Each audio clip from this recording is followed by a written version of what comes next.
오늘 할렐루야. 네, 할렐루야. 오늘 함께 말씀 보도록 하겠습니다. 창세기 36장입니다. 에서의 족보 읽기 싫죠. 너무 읽기 싫어요. 이름 막 나오고 뭐 누구 딸 누구 아들 뭐 재미없어요. 하지만 어쨌든 간에 이 창세기에서 이 톨레도 족보가 중요한 이유는 어떤 큰 단락과 단락을 나눈다고 했어요. 그러니까 이제 또 새로운 어떤 이야기의 어떤 그런 부분들로 나아간다라고 생각을 하시면 됩니다.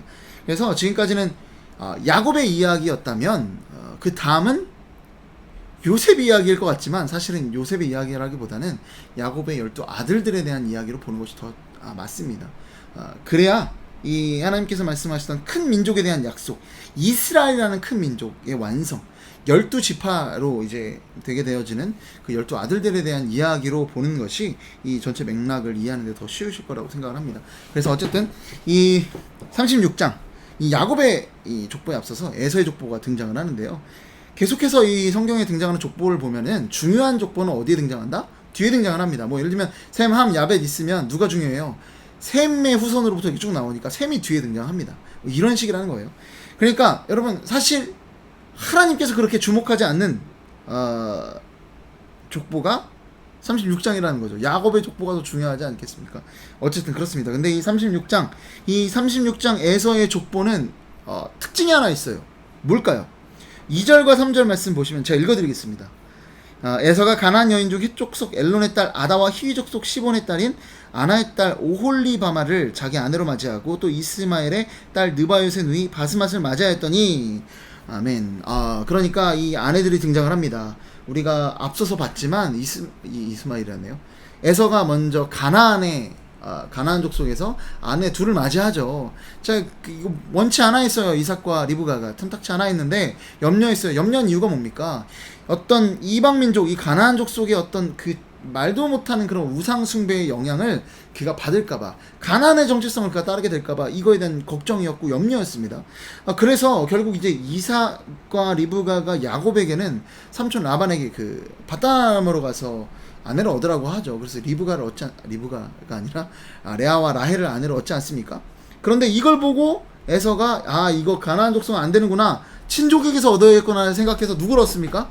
이스마엘, 그러니까 아버지 이삭의 형제였던 배다른 형제였던 그 이스마엘의 딸 느바요의 누이 바스맛을 맞이하게 됩니다. 이거 역시 하나님이 원하시는 또 리브가와 이삭이 원치 않은 그런 결혼이었죠.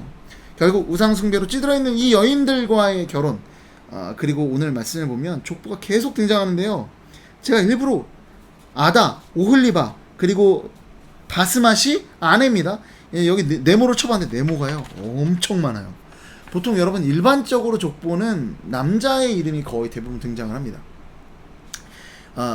뭐 예를 들면은 그래도 마태복음 같은 경우 예수님의 족보는 여자가 등장을 하곤 하죠. 하지만 의도가 있지 않습니까? 어떤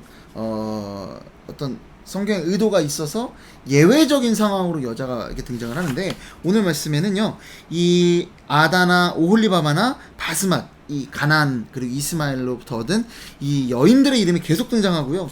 그의 자손, 뭐 아다의 자손, 뭐 12절 보면 뭐 바스맛의 아들들은 뭐 이렇게 그들의 족보고 그들의 자손인 것처럼, 여인들의 자손인 것처럼 이렇게 성경이 기록하고 있다라는 거예요. 여러분 그 의도가 뭘까요? 여러분 성경의 의도가 뭐라고 생각하십니까? 여러분 이 의도가 뭐예요? 가나안과 이스마엘, 그 우상숭배에 쩌들어 있던 그 민족의 아내들의 영향을 받은 자손들이 그렇게 태어났다라는 겁니다. 이해되십니까? 가나안의 어떤 그런 풍습, 그 정체성, 이스마엘의 그 정체성을 갖고 있는 그런 후손들이 에서의 자녀들로 태어났다라는 거예요. 이삭과 아브라함과 그 하나님의 신앙의 정체성을 그대로 물려받은 자손들이 태어난 것이 아니라 가나안의 정체성, 이스마엘의 정체성, 약속으로부터 벗어난 그 정체성으로 태어난 자손들이 태어났다라는 겁니다. 여러분 그런데 그 결과를 보면 어떨까요? 여러분 오늘 말씀해 보면은요, 기가 막힙니다. 15절부터 등장하는 거는요, 에서의 자손 중 족장이 등장하는데 족장이 얼마나 많은지 보세요. 다 읽을 수도 없어요. 엘리바스 자손으로는 대만 족장, 오말 족장, 스보 족장, 고라 족장, 가담 족장, 아말렉 족장, 우리가 잘 아는 이스라엘을 막 괴롭혔던 뭐 그 외에는 뭐 아다의 자손이라고 하면서 그 아내의 자손이라고 또 기록을 하지 않습니까? 그 르우엘의 자손으로는 나하 족장, 세라 족장, 삼마 족장, 미사 족장 뭐 쭉쭉쭉 나와요. 족장 뭐 에서의 아내인 오홀리바마의 아들들은 뭐 누구 족장 누구 족장 그 아내의 아들들로 해서 이렇게 쭉 족장이 엄청나게 많은 족장들이 에서의 후손들로 나타납니다. 여러분 한 자리 다 차지했다라는 거예요. 엄청난 그 명예와 어떤 부를 누렸던 힘을 누렸던 권력을 누렸던 것이 에서의 자손들이었다라는 겁니다. 이 족장으로도 모자라서 31절부터 보면 이렇게 기록하고 있죠. 이스라엘 자손을 다스리는 왕이 있기 전에 에돔 땅을 다스리던 왕들은 이러하니라. 그러니까 여전히 아직도 이스라엘은 왕이 없는데 뭐 이 창세기를 기록할 때도 왕이 없었죠. 왕에 대한 어떤 소망이 있었을 수도 있었을 것 같아요. 자, 그런데 에돔 땅을 다스리던, 그러니까 이미 왕에 있다라는 것은요, 물론 우리가 생각하는 것처럼 엄청난 중앙 집권화된 그런 왕은 아니었을지라도 족장에서 왕으로 됐다라는 것은 어느 정도 국가의 형태를 띈 그런 힘을 갖추고 있는 그런 어떤 나라가 됐고 그 나라의 왕이 되었다라는 겁니다. 그런 왕들이 에서의 후손으로 계속해서 나타났다라는 것을 이 성경은 기록하고 있는 겁니다. 한참 이후에 나가서 이제 사울 때나 돼서야 이제 이스라엘은 왕이 생기지 않습니까? 그런데 이미 에서의 후예들은 엄청난 왕들이 있었다라는 거예요. 에서의 후예들만으로도. 여러분, 그러니까 에서의 이 후예들이 에서의 족보를 보면 어떻습니까? 가나안의 정체성으로, 이스마엘의 정체성으로 태어난 그 자손들의 모습을 보니까 어때요, 그들이?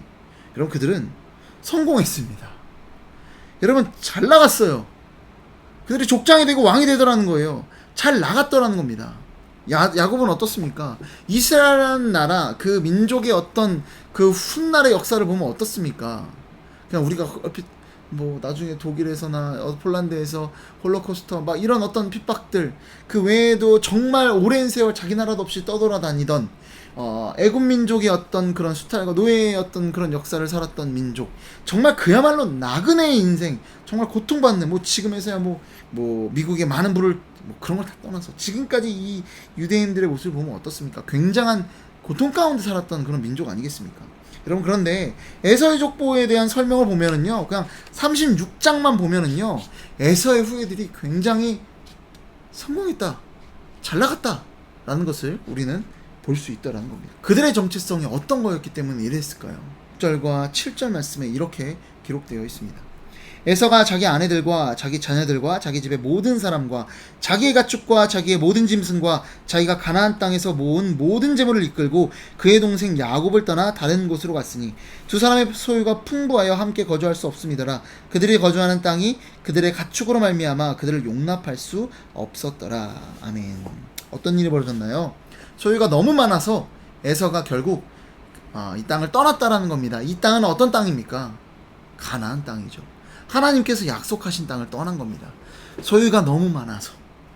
여러분, 누가 떠오르나요? 롯이 떠오르시죠. 네, 롯이 역시 아브라함과 소유가 너무 많아서 함께 할 수 없어서 갈라서게 된 그런 이야기가 있지 않았습니까? 여러분, 그런데 우리가 기억해 볼 게 있는 게요, 지금 소유가 너무 많아서 이 땅을 떠났다, 이게 무슨 얘기냐면은요, 소유가 너무 많아서 그걸로 인해서 이 땅을 포기했다는 거죠. 이 땅은 뭡니까? 하나님의 약속입니다. 여러분, 이 땅이 얼마나 소중합니까? 여러분, 아브라함은요, 그 아들 이삭을 위해 자녀를 구해주는 그 장면에서 늙은 종을 그 땅에 보낼 때 늙은 종이 물어보죠. 아니, 그 멀리 가서 하란으로 가서 이 여인을 데려올 때 그 여인이 이 땅으로 안 오려고 하면 어떻게 합니까? 하니까 뭐라고 합니까? 데려오지 말라고 해요. 결혼시키지 말라고 합니다. 왜?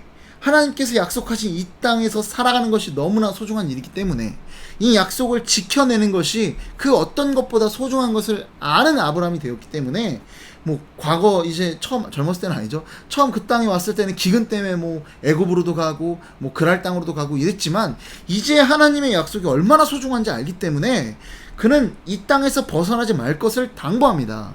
마찬가지로 계속해서 그래서 이 야곱도 이 땅으로 돌아온 건 아니겠습니까? 여러분, 그런데 어떻습니까? 에서는 소유 때문에 뭘 포기한 거예요? 하나님의 약속을 포기한 겁니다. 뭐가 더 중요한 거예요?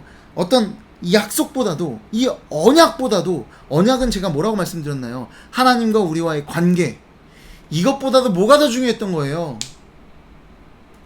물질적 풍요, 그리고 더 잘 되는 것, 족장이 되고 왕이 되는 것이 더 소중했던 겁니다. 여러분 어쩌면은요 이 당시 세계를 쫓아가서 우리가 살펴보면은요 36장의 에서의 후예들과 그리고 야곱 이스라엘의 후예들을 봤을 때 이 단락 안에서 봤을 때 누가 더 성공한 삶처럼 그려졌겠습니까? 당연히 에서의 자손들이었겠죠. 그렇습니다.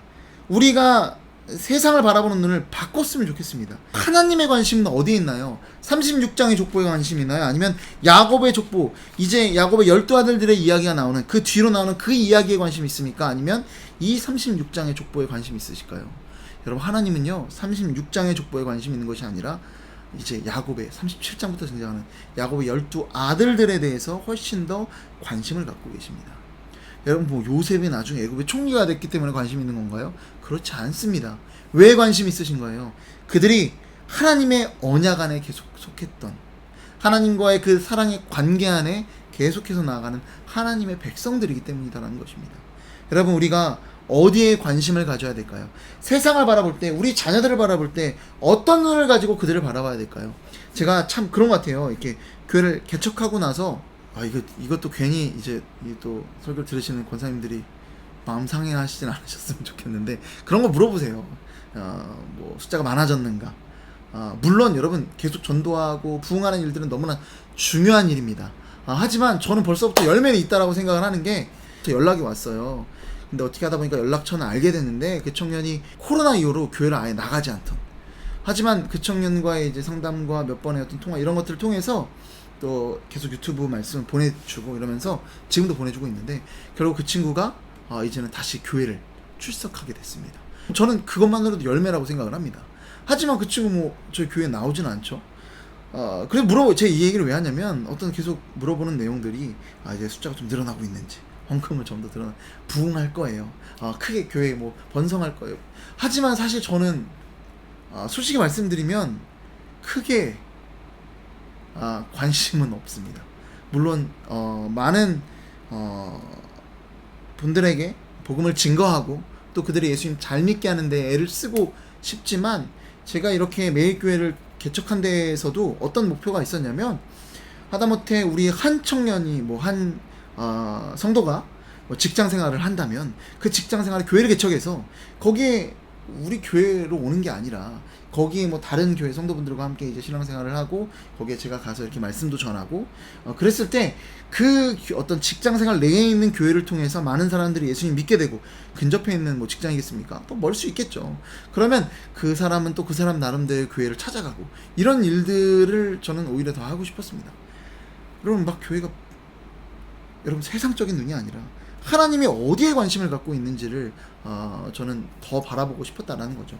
그 얘기를 말씀드리고 싶었습니다. 그래서 어쨌든 간에 이 하나님의 관심은 이 에서처럼 부와 명예 그리고 어떤 그 권력을 누리는 것에 있는 것이 아니라 하나님의 관심은 하나님의 언약 안에 있는 당신의 백성들 하나님의 관심은 거기에 있지 않다라는 거예요. 하나님과의 그 관계 사랑의 관계에 있는 것이 더 큰 하나님의 관심이다라는 거.